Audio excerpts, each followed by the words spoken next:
Hello and welcome to the home of the Ghost Owl as we continue our look with our faction focus of the Empire of Man for Warhammer the Old World, and we're now on part 2 of the characters section. So without further ado, let's take a look and see what they have to offer. So first up is the Grand Master. Good weapon skill, attacks, initiative and leadership, low ballistic skill and wounds, but does come in as a troop type heavy cavalry character because it can only be mounted and the base size is dependent upon the mount that you take. Now equipment wise does come with the hand weapon and heavy armor, but you do have options of taking additional hand weapon, a great weapon, a lance, shield and full plate armor. I suspect you're going to be taking a shield and full plate armor in most cases. And you have the option of being mounted on a barded warhorse, a Pegasus, or a demigryph, and being able to take up to 100 points of magic items. Quite a few special rules. So we saw with the general and the captain, they virtually had none. Now we look at the Grand Master, and there's quite a lot.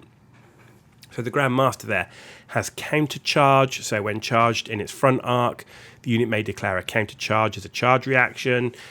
First charge, so if this is the unit's first charge of the game, the target unit becomes disrupted until the end of the combat phase. Immune to psychology. Master of battle, so if the character joins a unit of Empire Knights, Inner Circle Knights or Demigryph Knights, the unit becomes immune to psychology. Rallying cry, just like the general, so nominating a friendly fleeing unit within command range to make a rally test. Stubborn as well, so the first break test, the unit will automatically fall back in good order instead, and the character does not give this to the unit he joins and cannot use the rule if that unit is also not stubborn.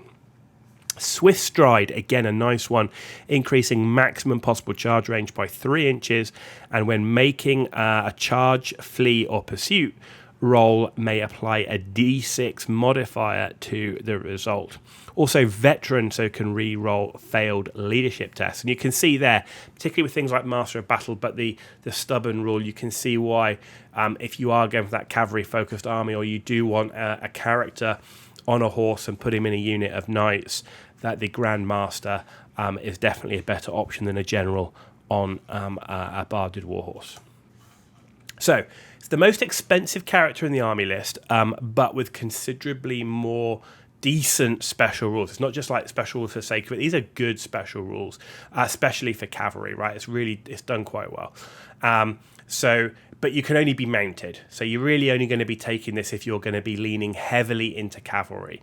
And it's nice that you've got that option of going with the Demigryph Knights as well as the other knights. So, plenty of options there, but I wouldn't normally consider taking a Grandmaster, but if you're going to go in, going to either get a really big cavalry unit, you're going to actually spend some serious points, then it could be interesting.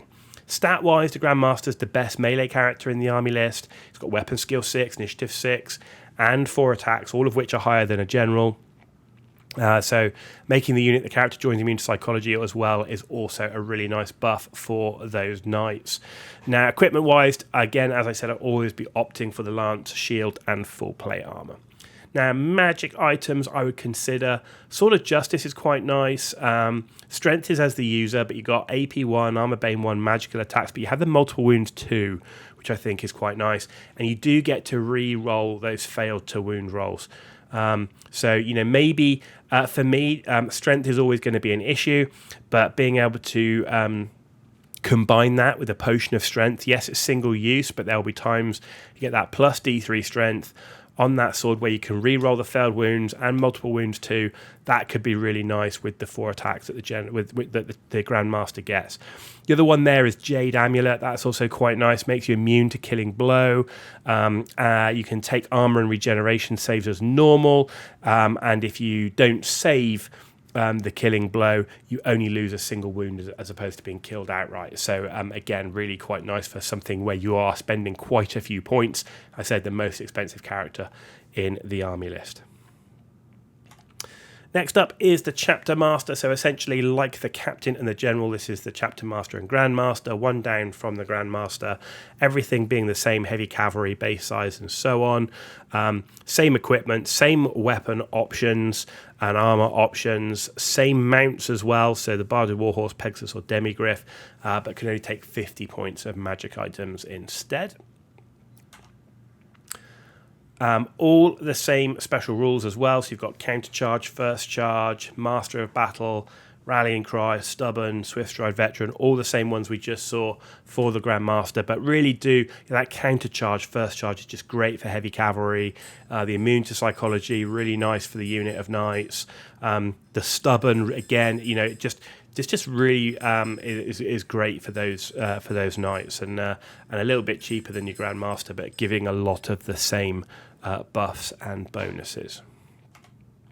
So 50% cheaper than the Grandmaster, but with -1 weapon skill, -1 wound, -1 initiative, -1 attack, and -1 leadership, meaning that this would still be a useful character to take, even if only going for a single sizable unit of knights. So if you were going for a decent-sized unit of any circle or demigriff knights, and you weren't going cavalry across the board, you were taking your general or your wizard lords, taking a Chapter Master to boost that cavalry unit, I think would be really quite interesting, quite nice, and could make that really quite a dangerous unit.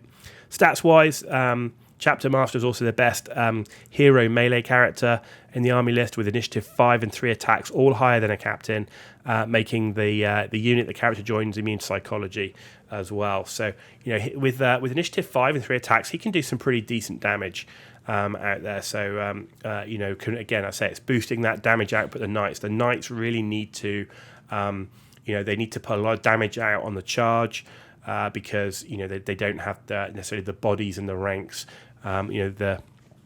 Most of the knights, again, they're still only 1 wound, right? So you really need to do as much damage as possible on the charge.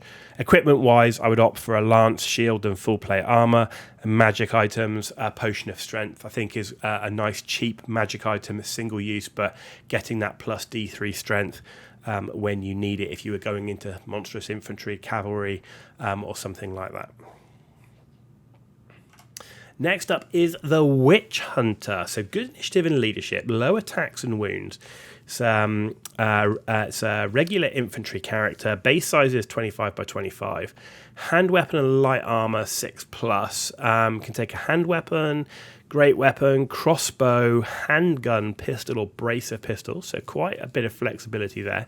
Can be mounted on an Empire Warhorse or Pegasus and take 50 points of magic items. But what really makes the Witch Hunter is going to be his special rules, right? He's immune to psychology. He does get killing blow. So when rolling a 6 to wound against troop type infantry or cavalry, they are not permitted an armor or regeneration save. Ward saves may be attempted as normal. If the wound is unsaved, the enemy model instantly loses all remaining wounds. So killing blow, pretty nice. And then you have a specialism under the Suffer Not rule. So that specialism is chosen during the army list creation, and the opponent must be informed of the specialism that is chosen. So you can choose to Suffer Not the Witch, which gives him hatred, enemy wizards, and magic resistance of -2. You've got the Revenant, which is hatred, undead, and flaming attacks. The Mutant, hatred, warriors, beasts of chaos, and magic resistance of 1. And then the Demon, hatred of demonic models and magical attacks. Now, there's one of these that sticks out quite a bit, which is the Witch. The other 3 are very specific against the faction you play against, whereas Suffer Not the Witch is hatred against all enemy wizards, which you're going to find in nearly every army list with the exception of the dwarves. So, and you get the magic resistance -2. So all the others end up being really situational. And given the fact you choose this during army list creation, I really think it limits the Witch Hunters overall by not having that flexibility across different against different armies. That this is a key rule that makes the Witch Hunter, but only one of them really is applicable to an all-comers list, and I really don't like tailoring lists specifically for the faction you're going to play. And in pick-up games or in tournaments, you don't get that choice, right? So Overall, I'm not the biggest fan of these rules, but if I was going to take a witch hunter, the one I'd pick would be Suffer Not the Witch. It's a shame because there's some really quite nice new models that came out that's in Age of Sigmar, but convert them, convert the base, and you've got the Vendensts there, who are, I think, really nice looking witch hunter miniatures. So overall, it's a relatively cheap character, but still more expensive than an engineer and a captain. And I find limited utility for the character. As I said, the Suffer Not special rule is just too niche and restrictive, despite affecting the whole unit. And as I said before, the Suffer Not the Witch is the most flexible, and maybe useful in a high value unit for that additional magic resistance. Maybe useful in a missile state troop unit, buffing leadership, magic resistance, and hatred.